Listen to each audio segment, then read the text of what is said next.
शेतकरी दादा सांगत सांगणार आहे ही जी सरी आहे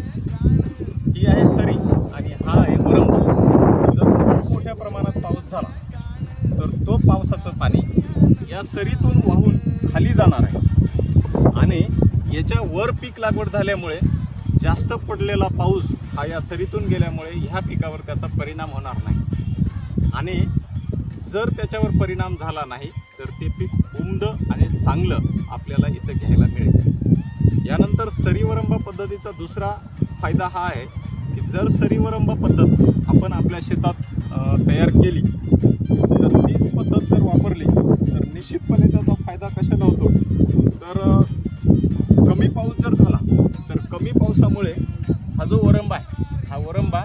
पाणी शोषण करून ठेवतो। म्हणजे पावसाचा जर ड्राय स्पेल पडला आणि कमी पाणी जरी झालं तर या वरंब्यामध्ये पाणी शोषण झाल्यामुळे पिकाला अपेक्षित जी गोष्ट पाणी लागणार आहे ते अपेक्षित पाणी या सरीतून या वरंब्यात झिरपून जाईल आणि